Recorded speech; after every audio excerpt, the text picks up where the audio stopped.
Hi, my name is Ilana Poahau, and I am doing the thoughts, comments, opinions on chapters 1 and 2 of public speaking. Well, it's called Practically Speaking.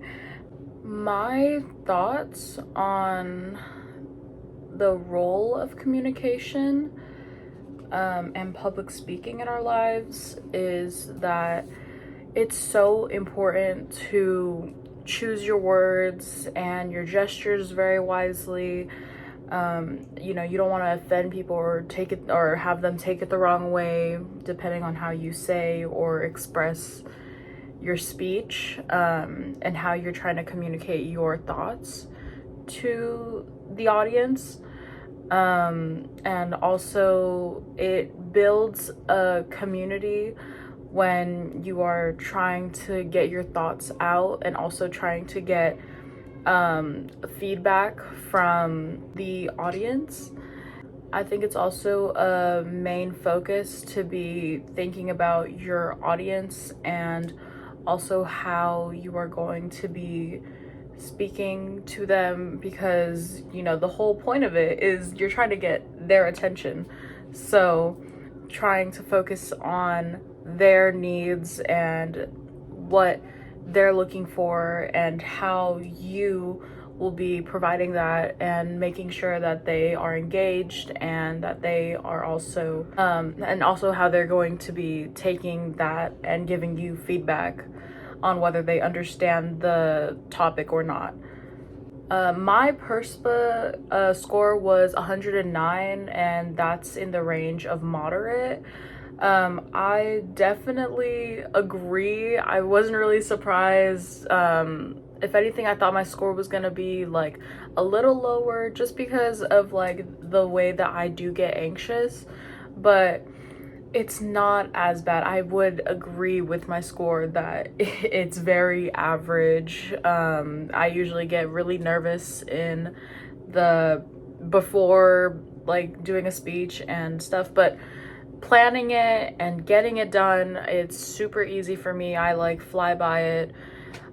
So I'm not really surprised. I'm pretty happy actually. I thought it was gonna be like super up there or super low. Honestly, the comments that I was making while I was reading and reviewing, I was mainly just summarizing a lot of the stuff, just saying how like the effectiveness and plus the appropriateness for communication competence is just trying to get the goal and also making sure to follow the rules so it can all be good. And also I was making a lot of comments on definitions that I didn't know, or at least I kept like a focus on the definitions that were in the textbook and in the videos that I was watching. I would say the most like specific reason or example that I can give is like when the teacher is trying to teach or when they're trying to play a game and they're giving you the rules and they're giving you how to play and no one listens. Everyone just does their own thing, or the people next to me or across from me would say, I don't know how to do this, after the teacher just gave the examples and the rules. My reaction would just be a bit surprised that some people weren't listening to instructions, or when the teacher just spoke on the topic and the person is just one ear out the other. The opinions that I have on like ethical standards of public speaking is just respecting the person's culture and respecting the person's like thoughts and opinions, because that could either be like their livelihood or that could be like just something that they respect as a whole. And if you're not respecting them as their culture, them as an individual, it's a problem. An example of this is the parliament situation that happened in New Zealand. where the Maori was doing the haka. The reason why they were in an uproar was because the bill, I believe, or the treaty that they were talking about was basically removing a lot of their rights, and it was a lot of their natural rights, and they were taking, and it's like kind of speaking on taking more of their land when they already took up like 80% of New Zealand and they already colonized them. The Maori has already done everything that they can to keep their culture and everything alive. They still are the like the number one like in the population. It goes Maori, white, and then other minorities and so on. What's it called? So I think it's insane that Parliament is trying to vote for bills and for the treaty to be taken down and to take more of their rights. So what the Maori did during the Parliament was that they got up and they started doing their haka in a disagreement on the bill that was being passed, because majority of the people in there are white, and they were all disagreeing.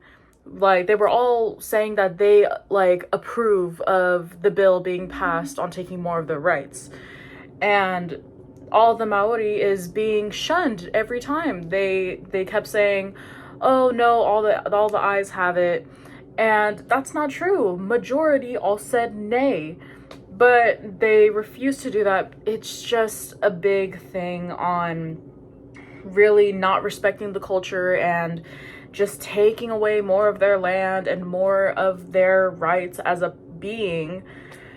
It breaks my heart, honestly. My reaction to it as an audience, just watching the videos, is that I am so proud of the Maori for never backing down and always speaking up for what is right and defending their livelihood and their culture as a whole, because it is not right for anyone to be taking that away from them.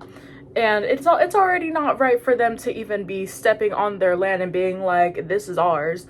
That's not cool. So I respect them so much, and I despise the fact that his reaction for them doing the haka and showing that they disagree with the bill and the treaty that they're trying to take down, annoyed. He was over it. He was like, oh, here we go again. Like, that's the face that he made. He was just, oh, here we go again. These people, am I right? And that's not right. You should just be sitting there and being respectful and letting them continue, because it honestly is so disheartening that you don't respect someone's culture enough to give them their rights. And like, I don't know why that is such a big deal. Like, that was their land first. They were there first. So the fact that you think it's right to be taking their rights away and to be taking more of their land away, that's not cool. So my opinion on the violations of that is that I think that they just violate it because they are intimidated. Like, I feel like they might be just thinking like, oh, you know, this is what I say what goes and stuff. And I don't think that's right. I genuinely don't. I guess if we're talking outside of the example that I'm giving, why do I think that speakers violate the ethical standards is they're too focused on their culture and their mindset and how they speak when they're at home or when they are in their space that they feel comfortable in. When you're going and trying to speak to a general audience, which is so diverse in cultures and individuals and just so many things as a whole, you need to learn to respect that person, and you need to learn to respect their ideals and their cultures, and you need to make sure that you're not doing the wrong gestures, you're not saying the wrong words, because that will ultimately get people to feel a different type of way about you, and to just be respectful to one another. Like, you can always apologize and be like, oh, those were not my intentions on that. I did not mean to violate the ethical standards.